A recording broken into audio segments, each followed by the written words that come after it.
আচমকাই এক বিশালাকার অজগর সাপকে কেন্দ্র করে আতঙ্ক ছড়ালো রাজারহাট মালতিগুড়ি এলাকায়। এক বাড়ির পেছনের বাগানের একটি গাছের মগডালে বসেছিল বিশালাকার এই সাপটির কথা ছড়িয়ে পড়তেই গোটা এলাকায় আতঙ্কের পরিবেশ সৃষ্টি হয়। এছাড়াও পরিবারের মানুষেরাও রীতিমতো আতঙ্কিত হয়ে পড়েন। পরবর্তী সময় দ্রুত খবর পাঠানো হয় বন দপ্তরের আধিকারিকদের কাছে। বন দপ্তরের একটি দল এবং সর্প উদ্ধারকারীদের একটি দল এসে সাপটিকে উদ্ধার করতে সক্ষম হয়। গাছের উপরে সাপটা দেখেছিলাম আমি প্রথম। আচ্ছা, এটা কি সাপ ছিল? এটা অজগর ছিল, খুব বড়। খুব ভয়, আমি দেখে খুব ভয় পেয়ে গেছিলাম। আচ্ছা, কত বড় মনে হয় সাপটা?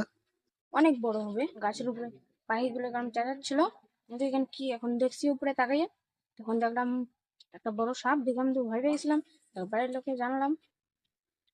তারপরে কি বন দপ্তরে ফোন করা হলো, তাই তো? হ্যাঁ। এদিন আচমকাই এক বাড়ির পেছনের বাগান থেকে প্রচুর পাখির আওয়াজ আসতে শুরু করে। গোটা বিষয়টি দেখতে বাড়ির মানুষেরা বাড়ির পেছনের বাগানের দিকে গেলে গাছের মগডালের মধ্যে একটি বিশালাকার অজগর সাপকে দেখতে পায়। তৎক্ষণাৎ আতঙ্কিত হয়ে পড়েন এলাকার মানুষেরা এবং বাড়ির সদস্যরা। তখনই বন দপ্তরের কাছে খবর পাঠানো হয় এবং তারপর বন দপ্তরের কর্মীরা এবং স্থানীয় সর্প উদ্ধারকারীর একটি দল এসে গোটা সাপটিকে উদ্ধার করে নিয়ে যায়। বর্তমান সময়ে সাপটি একেবারেই সুস্থ রয়েছে এবং বন দপ্তরের হাতে তুলে দেওয়া হয়েছে সাপটিকে। বিশাল বড় আর কি সাপ বাড়ির লোকেরা দেখতে পাচ্ছে, খুব আতঙ্কিত হয়ে আছে বাড়ির লোক।